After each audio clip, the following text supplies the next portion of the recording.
जय माता दी। आप सभी पर माँ भगवती की कृपा सदैव बनी रहे। प्रिय श्रोताओं, आज की इस वीडियो में आप सभी श्री दुर्गा सप्तशती के पहले दिन पढ़े जाने वाले सभी अध्याय सुनेंगे।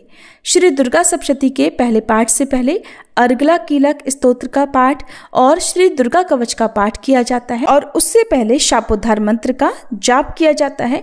मंत्र से पहले आज हम सभी पहले माँ भगवती का ध्यान करेंगे और इस वीडियो को देखने के बाद आपको आज जितने भी अध्याय पढ़े जाते हैं उनको देखने के लिए अलग अलग वीडियो की आवश्यकता नहीं होगी। तो चलिए शुरू करते हैं आज के अध्याय। सभी प्रेम से बोलिए सच्चे दरबार की जय, माँ भगवती की जय, माँ शैलपुत्री की जय। सर्व मंगल मांगल्ये शिवे सर्वार्थ साधिके शरण्ये त्र्यंबके गौरी नारायणी नमोस्तुते। ब्रह्म रूपे सदानंदे परमानंद स्वरूपिणे द्रुत सिद्धि प्रदे देवी नारायणी नमोस्तुते। शरणागत दीनार्थ परित्राण परायणे सर्वास्यार्ति हरिदेवी नारायणी नमोस्तुते। दुर्गे स्मृता हर्षि भीतिं शेष जंतु स्वस्थे स्मृता मतिव शुभाम ददासी। दारिद्र दुख भय हारिणी कात्वंदया सर्वोपकार करणाये सदाद्र चित्ता। अर्थात हे करुणामयी, हे जगत जननी, आनंद और स्नेहमयी माँ, आपकी सदा जय हो। हे अम्बे, पंखहीन पक्षी और भूख से पीड़ित बच्चे जिस प्रकार अपनी माँ की राह देखते रहते हैं, उसी प्रकार से मैं आपकी दया की प्रतीक्षा कर रही हूँ। हे अमृतमयी माँ, आप शीघ्र ही आकर मुझे दर्शन दें, मैं आपका रहस्य जान सकूं, ऐसी बुद्धि मुझे प्रदान करें। हे माँ दुर्गे, आप स्मरण करने पर संसार के समस्त प्राणियों का भय हर लेती हैं और शांत चित्त से चिंतन करने पर परम कल्याणमयी बुद्धि प्रदान करती हो। दरिद्रता, दुख और भय हरने वाली आपके सिवा दूसरी कौन है, जिसका चित्त सबका उपकार करने के लिए सदा दया से द्रवीभूत रहता है। बोल जयकारा शेरा वाली का जय, साचे दरबार की जय। शापोद्धार मंत्र। ओम ह्रीं क्लीं श्रीं क्रां क्रीं चंडिका देव्ये शापानाशानुग्रह कुरु कुरु स्वाहा। शाप विमोचन मंत्र। ओम श्रीं श्रीं क्लीं हुं क्षोभय मोहे उत्कीलय उत्कीलय उत्कीलय ठंग ठंग। क्योंकि श्री दुर्गा सप्तशती शापित है और भगवान शिव ने इसे गुप्त कर दिया था, इसलिए पाठ से पहले शाप विमोचन मंत्र और शापोद्धार मंत्र का 7-7 बार जाप करने के बाद ही पाठ प्रारंभ करना चाहिए। अब सुनिए श्री अर्गला और कीलक स्तोत्र का हिंदी पाठ। श्री मार्कंडेय जी कहते हैं, जयंती मंगला काली भद्रकाली कपालिनी दुर्गा क्षमा शिवा धात्री स्वाहा और स्वधा, इन नामों से प्रसिद्ध जगदम्बिके आपको मेरा नमस्कार है। देवी चामुंडे आपकी जय हो। संपूर्ण प्राणियों की पीड़ा को हरने वाली देवी आपकी जय हो। सब में व्याप्त रहने वाली देवी आपकी जय हो। काल रात्रि आपको नमस्कार है। मधु और कैटभ को मारने वाली तथा ब्रह्मा जी को वरदान देने वाली देवी आपको नमस्कार है। आप मुझे रूप दो, जय दो, यश दो और काम क्रोध आदि शत्रुओं का नाश करो। महिषासुर का नाश करने वाली तथा भक्तों को सुख देने वाली देवी आपको नमस्कार है। आप रूप दो, जय दो, यश दो और काम क्रोध आदि शत्रुओं का नाश करो। रक्त बीज का वध और चंड मुंड का विनाश करने वाली देवी आप रूप दो, जय दो, यश दो और काम क्रोध आदि शत्रुओं का नाश करो। शुंभ और निशुंभ तथा धूम्रलोचन का मर्दन करने वाली देवी आप रूप दो, जय दो, यश दो और काम क्रोध आदि शत्रुओं का नाश करो। सबके द्वारा वंदित युगल चरणों वाली तथा संपूर्ण सौभाग्य प्रदान करने वाली देवी आप रूप दो, जय दो, यश दो और काम क्रोध आदि शत्रुओं का नाश करो। देवी, आपके रूप और चरित्र अचिंत्य हैं। आप समस्त शत्रुओं का नाश करने वाली हो।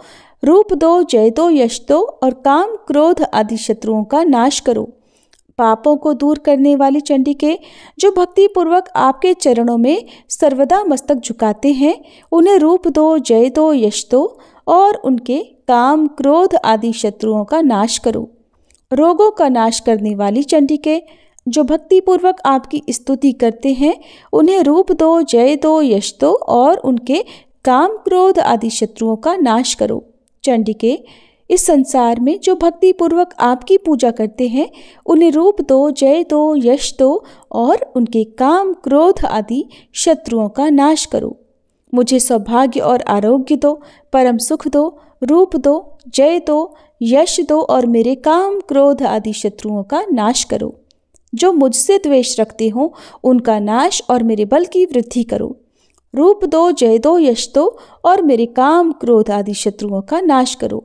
देवी मेरा कल्याण करो, मुझे उत्तम संपत्ति प्रदान करो। मुझे रूप दो, जय दो, यश दो और मेरे काम, क्रोध आदि शत्रुओं का नाश करो। अंबिके, देवता और असुर दोनों ही अपने माथे के मुकुट की मणियों को आपके चरणों पर घिसते रहते हैं। आप मुझे रूप दो, जय दो, यश दो और काम, क्रोध आदि शत्रुओं का नाश करो। आप अपने भक्तजन को विद्वान, यशस्वी और लक्ष्मीवान बनाओ तथा रूप दो, जय दो, यश दो और उसके काम, क्रोध आदि शत्रुओं का नाश करो। प्रचंड दैत्यों के दर्प का दलन करने वाली चंडिके, मुझ शरणागत को रूप दो, जय दो, यश दो और मेरे काम, क्रोध आदि शत्रुओं का नाश करो। चतुर्मुख ब्रह्मा जी के द्वारा प्रशंसित चार भुजा धारिणी परमेश्वरी, आप रूप दो, जय दो, यश दो और काम, क्रोध आदि शत्रुओं का नाश करो। देवी अंबिके, भगवान विष्णु नित्य निरंतर भक्ति पूर्वक आपकी स्तुति करते रहते हैं। आप रूप दो, यश दो और काम, क्रोध आदि शत्रुओं का नाश करो। हिमालय कन्या पार्वती के पति महादेव जी के द्वारा प्रशंसित होने वाली परमेश्वरी, आप रूप दो, जय दो, यश दो और काम, क्रोध आदि शत्रुओं का नाश करो। शचीपति इंद्र के द्वारा सद्भाव से पूजित होने वाली परमेश्वरी, आप रूप दो, जय दो, यश दो और काम, क्रोध आदि शत्रुओं का नाश करो। प्रचंड भुजदंडों वाले दैत्यों का घमंड चूर करने वाली देवी, आप रूप दो, जय दो, यश दो और काम, क्रोध आदि शत्रुओं का नाश करो। देवी अंबिके, आप अपने भक्तजनों को सदा असीम आनंद प्रदान करती रहती हो। मुझे रूप दो, जय दो, यश दो और मेरे काम, क्रोध आदि शत्रुओं का नाश करो। मन की इच्छा के अनुसार चलने वाली मनोहर पत्नी प्रदान करो, जो दुर्गम संसार सागर से तारने वाली तथा उत्तम कुल में उत्पन्न हुई हो। जो मनुष्य इस स्तोत्र का पाठ करके सप्तशती रूपी महास्तोत्र का पाठ करता है, वह सप्तशती की जप संख्या से मिलने वाले श्रेष्ठ फल को प्राप्त होता है। साथ ही वह प्रचुर संपत्ति भी प्राप्त कर लेता है। अर्गला स्तोत्र पाठ समाप्त। अब सुनिए कीलक स्तोत्र पाठ का हिंदी अनुवाद। मार्कंडेय जी कहते हैं, विशुद्ध ज्ञान ही जिनका शरीर है, तीनों वेद ही जिनके दिव्य नेत्र हैं, जो कल्याण प्राप्ति के हेतु हैं और अपने मस्तक पर अर्धचंद्र का मुकुट धारण करते हैं, उन भगवान शिव को नमस्कार है। मंत्रों का जो अभिकीलक है, अर्थात मंत्रों की सिद्धि में विघ्न उपस्थित करने वाले शाप रूपी कीलक का जो निवारण करने वाला है, उस सप्तशती स्तोत्र को संपूर्ण रूप से जानना चाहिए और जानकर उसकी उपासना करनी चाहिए। यद्यपि सप्तशती के अतिरिक्त अन्य मंत्रों के जप में भी जो निरंतर लगा रहता है, वो भी कल्याण का भागी होता है। उसके भी उच्चाटन आदि कर्म सिद्ध होते हैं और उसे भी समस्त दुर्लभ वस्तुओं की प्राप्ति हो जाती है। फिर भी जो अन्य मंत्रों का जप न करके केवल इस सप्तशती नामक स्तोत्र से ही देवी की स्तुति करते हैं, उन्हें स्तुति मात्र से ही सच्चिदानंद स्वरूपिणी देवी सिद्ध हो जाती हैं। उन्हें अपने कार्य की सिद्धि के लिए मंत्र, औषधि और अन्य किसी साधन के उपयोग की आवश्यकता नहीं रहती। बिना जप के ही उनके उच्चाटन आदि समस्त अभिचारिक कर्म सिद्ध हो जाते हैं। इतना ही नहीं, उनकी संपूर्ण अभीष्ट वस्तुएं भी सिद्ध होती हैं। लोगों के मन में ये शंका थी कि जब केवल सप्तशती की उपासना से अथवा सप्तशती को छोड़कर अन्य मंत्रों की उपासना से भी समान रूप से सब कार्य सिद्ध होते हैं, तब इनमें श्रेष्ठ कौन सा साधन है। लोगों की इसी शंका को सामने रखकर भगवान शंकर ने अपने पास आए हुए जिज्ञासुओं को समझाया कि ये सप्तशती नामक संपूर्ण स्तोत्र ही सर्वश्रेष्ठ एवं कल्याणमय है। तदंतर भगवती चंडिका के सप्तशती नामक स्तोत्र को महादेव जी ने गुप्त कर दिया। सप्तशती के पाठ से जो पुण्य प्राप्त होता है, उसकी कभी समाप्ति नहीं होती, किंतु अन्य मंत्रों के जपजन्य पुण्यों की समाप्ति हो जाती है। अतः भगवान शिव ने अन्य मंत्रों की अपेक्षा जो सप्तशती की ही श्रेष्ठता का निर्णय किया, उसे यथार्थ ही जानना चाहिए। अन्य मंत्रों का जप करने वाला पुरुष भी यदि सप्तशती के स्तोत्र और जप का अनुष्ठान कर ले तो वो भी पूर्ण रूप से ही कल्याण का भागी होता है, इसमें तनिक भी संदेह नहीं है। जो साधक कृष्ण पक्ष की चतुर्दशी अथवा अष्टमी को एकाग्रचित्त होकर भगवती की सेवा में अपना सर्वस्व समर्पित कर देता है और फिर उसे प्रसाद रूप से ग्रहण करता है, उसी पर भगवती प्रसन्न होती हैं, अन्यथा उनकी प्रसन्नता नहीं प्राप्त होती। इस प्रकार सिद्धि के प्रतिबंधक रूप कील के द्वारा महादेव जी ने इस स्तोत्र को कीलित कर रखा है। जो पूर्वोक्त रीति से निष्कीलन करके इस सप्तशती स्तोत्र का प्रतिदिन स्पष्ट उच्चारण पूर्वक पाठ करता है वह मनुष्य सिद्ध हो जाता है, वही देवी का पार्षद होता है और वही गंधर्व भी होता है। सर्वत्र विचरते रहने पर भी इस संसार में उसे कहीं भी भय नहीं होता, वह अपमृत्यु के वश में नहीं पड़ता और देह त्यागने के बाद मोक्ष प्राप्त कर लेता है। अतः कीलन को जानकर उसका परिहार करके ही सप्तशती का पाठ आरंभ करे। जो ऐसा नहीं करता उसका नाश हो जाता है। इसलिए कीलक और निष्कीलन का ज्ञान प्राप्त करने पर ही ये स्तोत्र निर्दोष होता है और विद्वान पुरुष इस निर्दोष स्तोत्र का ही पाठ आरंभ करते हैं। स्त्रियों में जो कुछ भी सौभाग्य आदि दृष्टिगोचर होता है वो सब देवी के प्रसाद का ही फल है। अतः इस कल्याणमय स्तोत्र का सदा जप करना चाहिए। इस स्तोत्र का मंद स्वर से पाठ करने पर स्वल्प फल की प्राप्ति होती है और उच्च स्वर से पाठ करने पर पूर्ण फल की सिद्धि होती है। इसलिए उच्च स्वर से ही इसका पाठ आरंभ करना चाहिए। जिनके प्रसाद से ऐश्वर्य, सौभाग्य, आरोग्य, संपत्ति, शत्रुनाश तथा परम मोक्ष की भी सिद्धि होती है, उन देवी की स्तुति मनुष्य को अवश्य करनी चाहिए। इति कीलक स्तोत्रम पाठ समाप्तम। श्री दुर्गा सप्तशती प्रथम अध्याय, जिसमें मेधा ऋषि का राजा सुरथ और समाधि को देवी की महिमा बताने का वर्णन है। मार्कंडेय जी बोले, सूर्य के पुत्र सावर्णी जो 8वें मनु कहे जाते हैं, अब उनकी उत्पत्ति की कथा विस्तार पूर्वक कहता हूँ, सुनो। सूर्य कुमार महाभाग सावर्णी भगवती महामाया के अनुग्रह से जिस प्रकार मनवंतर के स्वामी हुए वही प्रसंग सुनाता हूँ। पूर्व समय की बात है। स्वारोचिष मनवंतर में सुरथ नाम के एक राजा थे जो चैत्र वंश में उत्पन्न हुए थे। उनका समस्त भूमंडल पर अधिकार था। वे प्रजा का अपने औरस पुत्रों की तरह धर्मपूर्वक पालन किया करते थे। तो भी उस समय कोला विध्वंसी नाम के क्षत्रिय उनके शत्रु हो गए। राजा सुरथ की दंड नीति बड़ी प्रबल थी। उनका शत्रुओं के साथ युद्ध हुआ। यद्यपि कोला विध्वंसी संख्या में कम थे तो भी राजा सुरथ युद्ध में उनसे परास्त हो गए। तब वे युद्ध भूमि से अपने नगर को लौट आए और केवल अपने देश के राजा होकर रहने लगे। समूची पृथ्वी से अब उनका अधिकार जाता रहा, किंतु वहां भी उन प्रबल शत्रुओं ने उस समय महाभाग राजा सुरथ पर आक्रमण कर दिया। अब राजा का बल क्षीण हो चला था, इसलिए उनके दुष्ट, बलवान और दुरात्मा मंत्रियों ने वहां उनकी राजधानी में भी राजकीय सेना और खजाने को हथिया लिया। सुरथ का प्रभुत्व नष्ट हो चुका था, इसलिए वे शिकार खेलने के बहाने घोड़े पर सवार होकर वहां से अकेले ही एक घने जंगल में चले गए। वहां उन्होंने विप्रवर मेधा मुनि का आश्रम देखा, जहां कितने ही हिंसक जीव जो अपनी स्वाभाविक हिंसा वृत्ति छोड़कर परम शांति भाव से रहते थे। मुनि के बहुत से शिष्य उस वन की शोभा बढ़ा रहे थे। वहां जाने पर मुनि ने उनका सत्कार किया और वे उन मुनिश्रेष्ठ के आश्रम पर इधर उधर विचरते हुए कुछ समय तक रहे।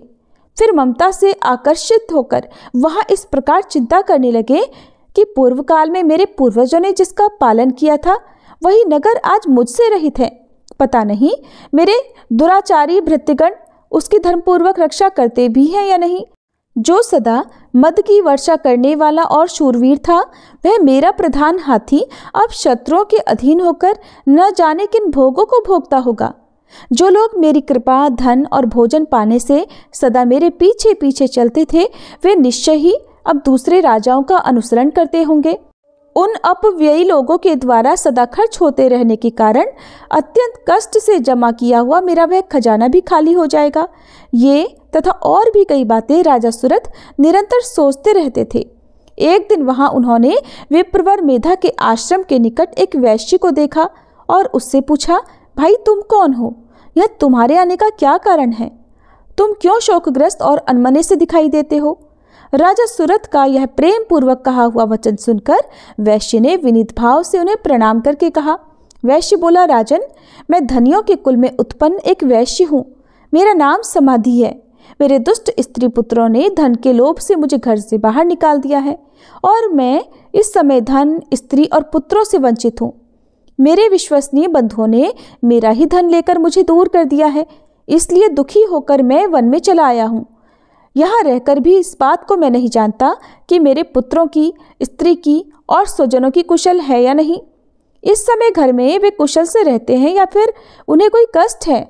वे मेरे पुत्र कैसे हैं? क्या वे सदाचारी हैं या फिर दुराचारी हो गए हैं? तब राजा ने पूछा, जिन लोभी स्त्री पुत्र आदि ने धन के कारण तुम्हें घर से निकाल दिया, उनके प्रति तुम्हारे चित्त में इतना स्नेह का बंधन क्यों है?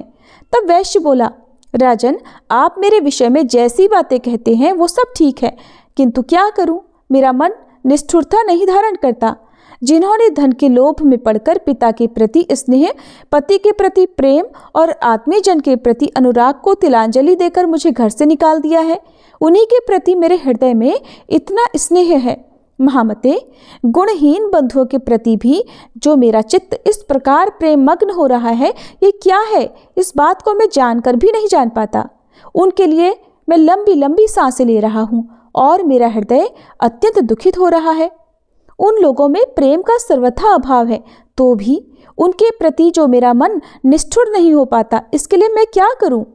तब मार्कंडेय जी कहते हैं, ब्राह्मण, तदंतर राजाओं में श्रेष्ठ सुरथ और वह समाधि नामक वैश्य दोनों साथ साथ मेधा मुनि की सेवा में उपस्थित हुए और उनके साथ यथा योग्य न्यायानुकूल विनयपूर्ण बर्ताव करके बैठे।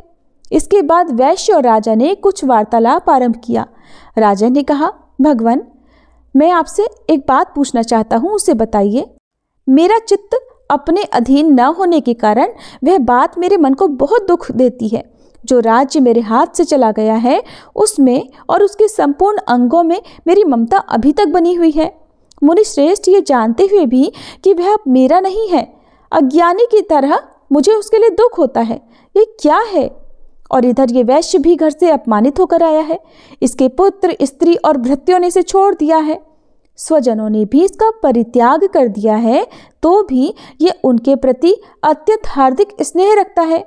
इस प्रकार ये और मैं दोनों बहुत दुखी हैं। जिसमें प्रत्यक्ष दोष देखा गया है, उस विषय के लिए भी हमारे मन में ममता जनित आकर्षण पैदा हो रहा है। महाभाग, हम दोनों समझदार हैं, तो भी हम में जो मोह पैदा हुआ है, ये क्या है? विवेक शून्य पुरुषों की तरह मुझ में और इसमें भी यह मूढ़ता प्रत्यक्ष दिखाई देती है। तब ऋषि बोले, महाभाग, विषय मार्ग का ज्ञान सब जीवों को है, इसी प्रकार विषय भी सबके लिए अलग अलग है। कुछ प्राणी दिन में नहीं देखते और दूसरे रात में नहीं देखते, और कुछ जीव ऐसे हैं जो दिन और रात्रि में भी बराबर ही देखते हैं। ये ठीक है कि मनुष्य समझदार होते हैं, किंतु केवल वे ही ऐसे नहीं होते। पशु, पक्षी और मृग आदि सभी प्राणी समझदार होते हैं। मनुष्यों की समझ भी वैसी ही होती है जैसी उन मृग और पक्षियों की होती है, और जैसी मनुष्यों की होती है वैसी ही उन मृग, पक्षी आदि की होती है। ये तथा अन्य बातें भी प्रायः दोनों में समान ही हैं। समझ होने पर भी इन पक्षियों को तो देखो, ये स्वयं भूख से पीड़ित होते हुए भी मोहवश बच्चों की चोंच में कितने चाव से अन्न के दाने डाल रहे हैं।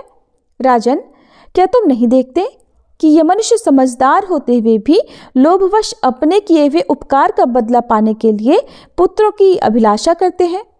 हालांकि उन सब में समझ की कमी नहीं है, फिर भी वे संसार की स्थिति अर्थात जन्म मरण की परंपरा बनाए रखने वाले भगवती महामाया के प्रभाव द्वारा ममतामय भंवर से युक्त मोह के गहरे गड्ढे में गिराए गए हैं।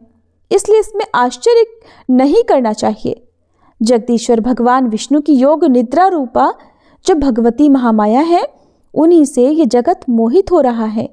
वे भगवती महामाया देवी ज्ञानियों के भी चित्त को बलपूर्वक खींचकर मोह में डाल देती हैं। वे ही इस संपूर्ण चराचर जगत की सृष्टि करती हैं और वे ही प्रसन्न होने पर मनुष्यों को मुक्ति के लिए वरदान भी देती हैं। वे ही परा विद्या, संसार बंधन और मोक्ष की हेतुभूता सनातनी देवी तथा संपूर्ण ईश्वरों की भी अधीश्वरी हैं।